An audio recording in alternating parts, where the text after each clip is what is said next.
পুরীর জগন্নাথ মন্দিরের 22 সিঁড়ির রহস্য। পুরীর জগন্নাথ মন্দিরের সিংহদুয়ারের কাছে 22টি সিঁড়ি রয়েছে। প্রতিটি সিঁড়ি আলাদা আলাদা মাহাত্ম্য ও কাহিনী রয়েছে। কোনোটি জ্ঞানেন্দ্রিয়ের প্রতীক, আবার কোনোটি পঞ্চতন্ত্রের প্রতীক।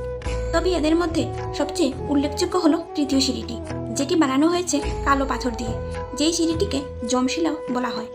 কলিযুগের প্রথমে যখন যমরাজ দেখেন যে মন্দিরে অবস্থিত জগন্নাথ দেবকে দর্শন করলেই মানুষ যত পাপই করুক না কেন সে মুক্ত হয়ে যাচ্ছে, তখন যমরাজ মন্দিরে গিয়ে শ্রী জগন্নাথ দেবকে সবকিছু জানান। তখন জগন্নাথ দেব তার প্রতিকার করার জন্য 22টি সিঁড়ির তৃতীয় সিঁড়িতে যমরাজকে শুয়ে পড়তে বলেন এবং বলেন, যদি মন্দিরে প্রবেশ করার সময় কেউ আপনার উপর পা রাখে তখন যথারীতি তার সব পাপ দূর হয়ে যাবে, কিন্তু যদি কেউ মন্দির থেকে বাহির হওয়ার সময় আপনার উপর পা রাখে তাহলে আপনি সেই মানুষের মন্দির দর্শনের এবং আমার দর্শনের সমস্ত পূর্ণ ছিনিয়ে নিতে পারবেন এবং তার পাপের যথার্থ শাস্তি